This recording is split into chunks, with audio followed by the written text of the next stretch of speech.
किया और हमारी अगर मोक्ष की इच्छा होए तो ये तीनों परम है, श्रेष्ठ है।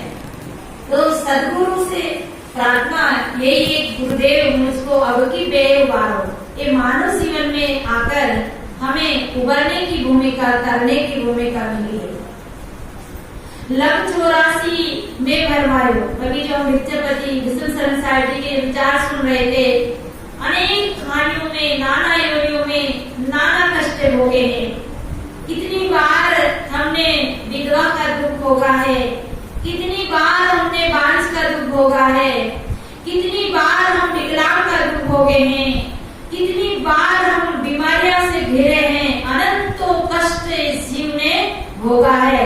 तभी कभी साहब कहते हैं कि बहुत दुख की कहानी। एक दुख नहीं, एक दुख होता तो कभी साहब एक ही बार कहते कि बहुत दुख है, परंतु 3 बार कह रहे बहुत दुख की कहानी, क्योंकि उन्हें ऊंची दृष्टि से, विवेक दृष्टि से, ज्ञान दृष्टि से देखा कि संसार में बहुत दुख है।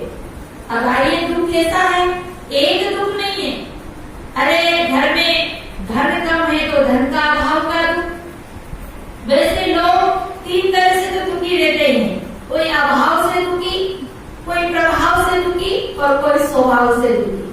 जिनके पास अभाव है, संपत्ति नहीं है, पुत्र नहीं है, व्यवस्था नहीं है, वो तो खैर दुखी है ही। पर जिनके पास सब कुछ है, फिर वो क्यों दुखी? जिनके पास गाड़ी है, बंगला है, पुत्र है, बउए हैं, बेटे हैं, फिर वो क्यों दुखी? वो दुखी है अपने स्वभाव से। तो कई लोग तो अभाव में दुखी है, गरीब है, उनके पास धन नहीं है, वो दुखी है। किसी के पास पुत्र नहीं है, वो दुखी है। परंतु एक व्यक्ति तो वो है जो स्वभाव से दुखी, सब कुछ होते हुए दुखी होना मतलब स्वभाव से दुखी। और दूसरा अभाव से, स्वभाव से दुखी, और दूसरा प्रभाव से दुखी। हम जितना दुखी अपने दुख से दुखी नहीं है, जितना हम अपने दुख से दुखी नहीं है, उतना हम दूसरे के सुख से दुखी है, दूसरे के प्रभाव से दुखी है। और दूसरे के प्रभाव से दुखी होने वाला कभी सुखी नहीं हो सकता। इसलिए कोई अभाव से दुखी, कोई स्वभाव से दुखी और कोई प्रभाव से दुखी। कोई बीमारी से दुखी, कोई पुत्र से दुखी, कोई पत्नी से दुखी, कोई हार से दुखी, कोई जीत से दुखी। अरे हारने वाला दुखी होए तो बात मानने में आए, पर जीतने वाला भी दुखी। जो 2 चुनाव जीत गया, 3 बार बन गया पीएम, 3 बार बन गया मुख्यमंत्री, विधायक, बड़े बड़े पदाधिकारी बन गए, फिर वो दुखी है अब तो जीत गया, पर आप कैसे जीतू? अब तो जीत गया पर आप कैसे जीतू? जब 2 बार जीत लिया तो अभी संतोष हो जाना चाहिए, परंतु आदमी सुखी नहीं होता। सदगुरु कहते गढ़ धन, गोधन, बाल धन और रतन धन खान, और जब आवे संतोष धन तब सब धन धूलि के समान। कितनी संपत्ति हो, जब तक संतोष नहीं होगा तब तक हम सुखी हो नहीं सकते। सबसे बड़ा सुख है संतोषम परम सुखम, संतोष ही परम सुख है। और जो जिसके पास संतोष रूपी धन है वो थोड़े में भी सुखी हो जाता है। इसलिए हम बहुत दुखी है। और कैसे दुखी? किसी का पुत्र विकलांग है तो दुखी, पुत्र होके मर गया तो दुखी, पुत्र नहीं हुआ तो दुखी, पुत्र है पर शराब पीता है तो दुखी, सट्टा लगाता है तो दुखी, नौकरी नहीं लग रही तो दुखी, शादी का जो नहीं बन रहा तो दुखी। और एक गिनती पूरा दिन भर रात भर गिनाए तब भी कम पड़ेगा। इसलिए कभी साहब कहते बहुत दुखी कहानी। अरे साहब कहते तंदुरुस्त किया कोई नहीं देखा, जो देखा सो दुख। बताओ कितनी सोच बड़ी थी कबीर साहब की। क्या कह रहे? जिसने धरनी पे देह धारण किया है वो सब दुखी। हम सोचते हैं कि राम का भजन कर ले तो हम सुखी हो जाएंगे, कृष्ण का भजन कर ले तो सुखी हो जाएंगे, भोलेनाथ का भजन कर ले तो सुखी हो जाएंगे, ब्रह्मा जी का भजन कर ले तो सुखी हो जाएंगे। परंतु याद रखना, ना राम सुखी थे, ना कृष्ण सुखी थे, ना ब्रह्मा सुखी थे, ना विष्णु सुखी थे और ना कृष्ण सुखी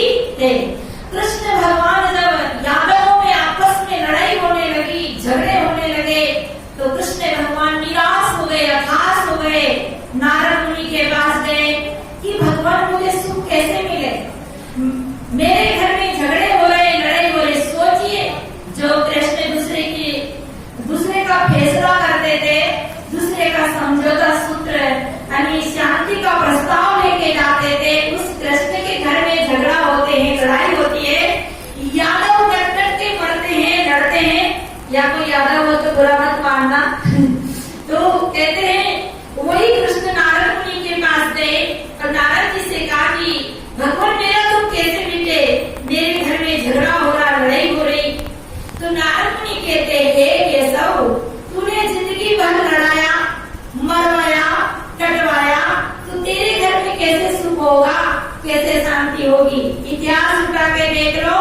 जिस भगवान कृष्ण को हम अंतर्यामी कहते हैं, अंतर्यामी अगर वो पांडवों की बुद्धि बदल सकता है तो ये कौरवों की बुद्धि नहीं बदल सकता था। कौरवों के मन में भी सद्बुद्धि दे देता और सब में समझौता हो जाता, तो हजारों माताएं विधवा नहीं होती, हजारों पुत्र पिता हीन नहीं होते, खून की नदियां नहीं बहती और इतिहास में नाम अमर नहीं होता। सज्जनों, ये जिनको हम परमात्मा कहते हैं वो भी दुखी थे। राम की कहानी सुनो तो लंबी कहानी, हर कोई बताता है। पूछो मत मेरे जीवन की तो राम कहानी। क्या कहते हैं भैया, कैसे हो, क्या बताए, सब ठीक है। फिर आगे पूछो तो क्या कहते हैं, क्या बताए, राम कहानी कभी खत्म होती नहीं। काश राम के जीवन में कोई कहानी नहीं होती तो कोई ये नहीं कहता कि राम कहानी कब खत्म नहीं होती।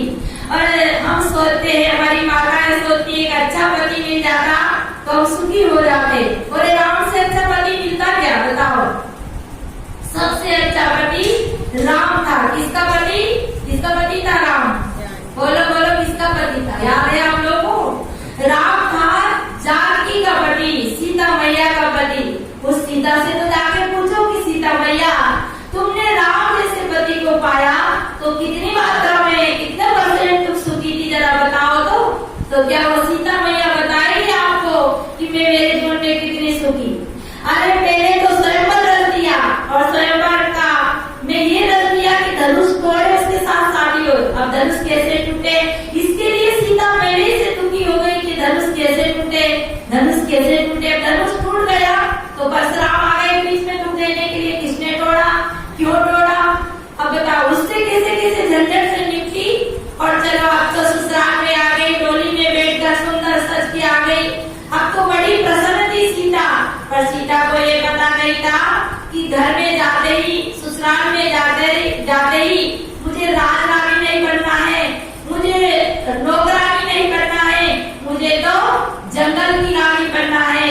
और जाते ही क्या समाचार मिला कि सीता राम को वनवास। सोचिए, आपका पति घर में है और 10 दिन के लिए कहीं चला जाए तो कितनी बड़ी समस्या।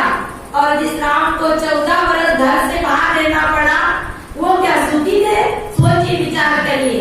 तो देखो, मैं ज्यादा गिनाऊं तो गिनते ही चले जाएंगे, वो दुख मिटने वाला नहीं है। जैसे जैसे सीता राम के साथ वनवास चली गई तो वहाँ भी सीता का हरण, पिता का मरण। विचार करिए, जिसकी पत्नी का हरण हो जाए, अरे सोचिए, एक मोटरसाइकिल घूम जाए उसका कितना दुख होता है। और जिसकी पत्नी घूम गई और वनवास में बैठे उस भगवान रामचंद्र जी को कितना कष्ट होगा, आपने अनुभव किया।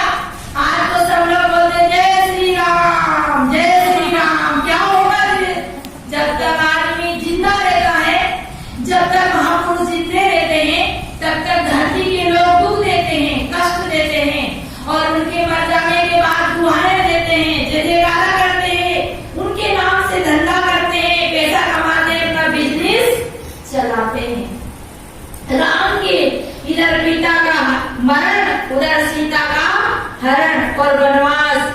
अब बताइए कितनी विपत्ति आई। और जैसे जैसे सीता की खोज की, कितने लोगों को मारा काटा, जो भी हुआ होगा, ज्यादा लंबी कहानी बताने का समय नहीं है। और जैसे जैसे सीता को लेकर आए तो एक धोबी ने कह दिया कि मैं राम जैसा नहीं हूँ कि पराये घर रहने वाली स्त्री को घर में रख लेते हैं। फिर राम के साथ में कितनी बीती, अब तो हुआ सो हुआ, कैसे कैसे तो प्राप्त किया था, पर अब जंगल में छोड़ना पड़ेगा। विचार करिए गर्भवती सीता को भगवान राम ने अपनी छाती पे हाथ धर के कहाँ छोड़ा? बोलो कहाँ छोड़ा? कहाँ छोड़ा? सुंदर VIP भवन में, बताइए कहाँ छोड़ा? अयोध्या के राजधानी में कहाँ छोड़ा? और वो भी बिना बताए जंगल में छोड़ के। आज की नारी होती तो उसे उसकी थाने में रिपोर्ट करती, जज के सामने केस ले जाती और केस जीत के बताती और पूरी राजधानी आधी बंटवा लेती। पर वो सीता महारानी थी, उनने भी इस सीने में अपने दर्द को सहन किया। आज की माता को जब बच्चा पैदा होता है तो एम्बुलेंस आ जाती है, सहायिका आ जाती है, सिस्टर लोग आ जाती है और उनकी सारी व्यवस्था हो जाती है। पूछिए उस सीता से कि उसने जंगल में अपने बच्चे को कैसे जन्म दिया होगा। अरे कितनी आवश्यकता पड़ती नारी को बच्चा जन्म देने के समय। ऐसी विपत्ति सीता में पड़ी और उन सीता का नाम लेके आप तरना चाहते हो तो तरने के चक्कर में मत रहना, क्योंकि उस सीता से आप आदर्श ले सकते हो, शिक्षा ले सकते हो, उस सीता के सही आप जी सकते हो। तो भाइयों, संसार में बहुत दुख है, दुख की खानी। अरे इतनी दुख की खानी है कि इसलिए कभी साहब कहते बहुत दुख की खानी तब बचियो जब राम ही। क्या करना? राम में मानना है कि जानना है?